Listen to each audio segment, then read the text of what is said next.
Dialogue avec Marie. Quelques précisions sur ce que j'appelle mon dialogue avec Marie. Ce n'est pas de la médiumnité. Un esprit extérieur désincarné ne prend pas possession de moi pour s'exprimer. N'étant pas plombier, je ne fais pas non plus de canalisation. Je n'ai pas besoin d'entrer en transe. Je suis dans un état normal. Je suis consciente et participante.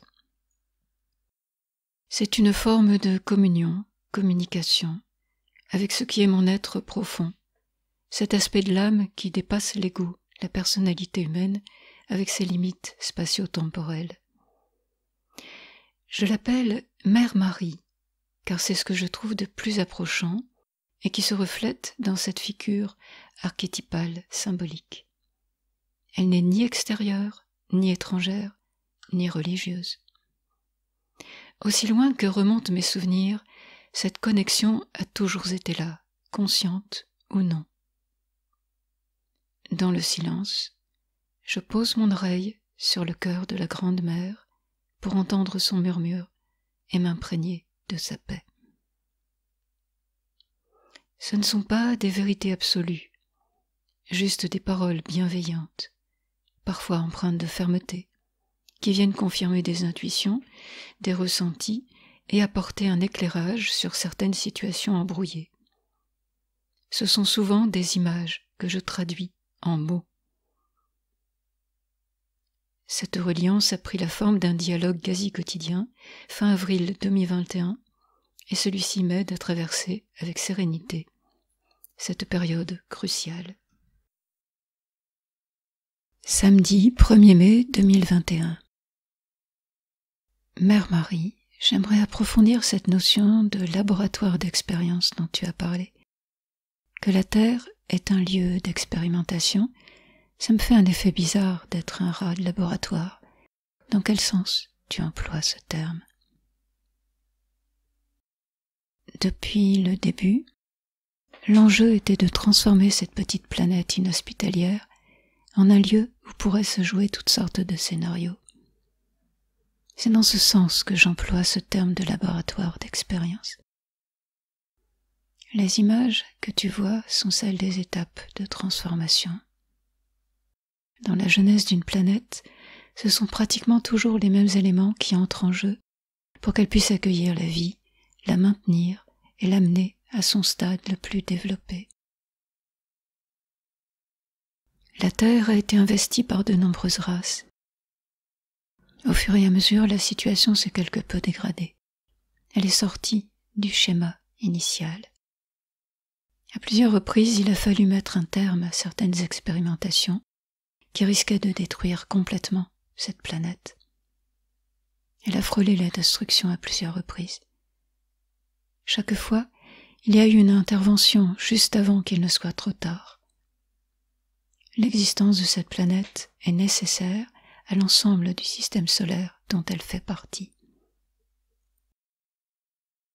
C'est un lieu d'étude avant tout, mais ce qui motive cette étude est à l'origine une intention pure. Elle s'est dévoyée au fil du temps, au fil du déroulement de l'expérience. C'est en cela qu'il est urgent de rétablir le projet initial. Et non, vous n'êtes pas des rats de laboratoire, même si certains, sur cette terre, se conduisent comme s'ils l'étaient, avec si peu de conscience et avec beaucoup de souffrance.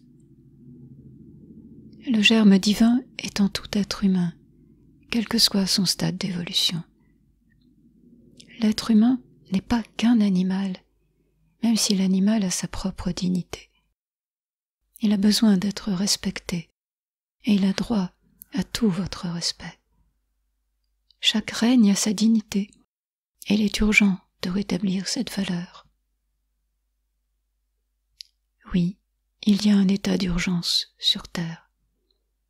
Mais contrairement à ce que veulent vous faire croire des dirigeants, ou certaines informations mensongères, falsifiées, ce n'est pas dû à un virus, même s'il a été en partie programmé pour participer à la destruction de l'humanité. La Terre entre dans une phase de croissance accélérée. Elle est bombardée de lumière, même physiquement, ce qui fait qu'il y a une mutation profonde dans les cellules mêmes de votre planète et qui affecte tout ce qui vit en elle et sur elle. La Terre n'en pouvait plus de souffrir. Nous avons répondu à son appel. Vois chaque planète comme un corps, comme la manifestation d'une pensée créatrice. Aucune planète n'existe séparément. Chacune fait partie d'un système, fait partie d'un ensemble. Et chaque élément est interconnecté, interdépendant avec tous les autres. Oui, c'est quelque chose qui donne le vertige. C'est au-delà de l'entendement. Tu peux juste pressentir comment ça se passe. Actuellement, cette petite planète bleue est sous haute surveillance, et bien souvent, à maintes reprises, les êtres en charge de sa protection ont dû intervenir. Les images que tu vois sont effectivement des images d'intervention. Dans la dimension où se trouvent ces êtres protecteurs, le temps tel que vous le connaissez sur Terre n'existe pas. Ils sont donc présents depuis le commencement, et ce sont eux qui ont initié cette expérience terrestre. Au départ, c'était une expérience très joyeuse, une création pleine de promesses. Il y a eu beaucoup d'enthousiasme pour mener à bien ce dessein. C'était quelque chose de nouveau, une sorte d'exercice avec la densité, avec la polarité, avec la dualité. Nous ne savions pas à quoi nous attendre, c'était nouveau, quelque chose de jamais fait, comme une base pour d'autres expériences, pour d'autres aventures.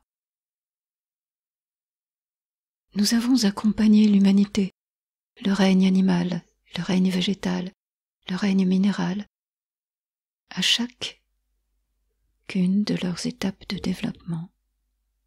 Nous sommes là, aujourd'hui, alertés à l'idée que cette expérience connaisse une fin catastrophique, car cela aurait un impact grave, difficile, sur tout le système planétaire et des répercussions bien au-delà.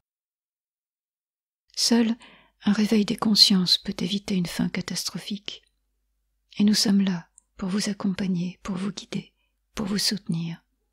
Un peu comme des parents, nous ne pouvons pas faire à votre place, sinon vous n'intégreriez pas les leçons de cette expérience. Devenir adulte,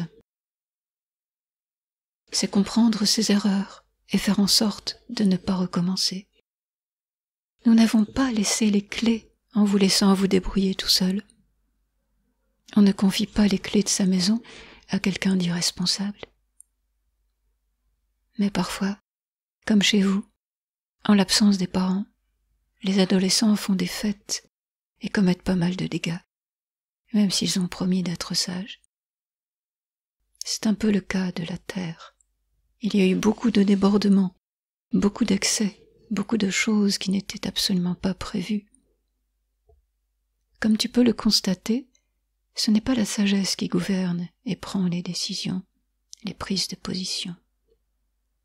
Quelque chose a besoin de se rétablir, quelque chose de l'ordre d'une sagesse, d'une intelligence inspirée, d'un accord profond entre les êtres, entre les règnes. C'est seulement ça qui peut sauver la Terre. Nous avons confiance que cela est possible. Savons que l'humanité terrestre a en elle toutes les ressources pour mener à bien cette expérience et en faire une réussite, un exemple, un modèle. Tu es bienvenu quand tu as besoin de comprendre et d'aller en profondeur dans la connaissance. Merci.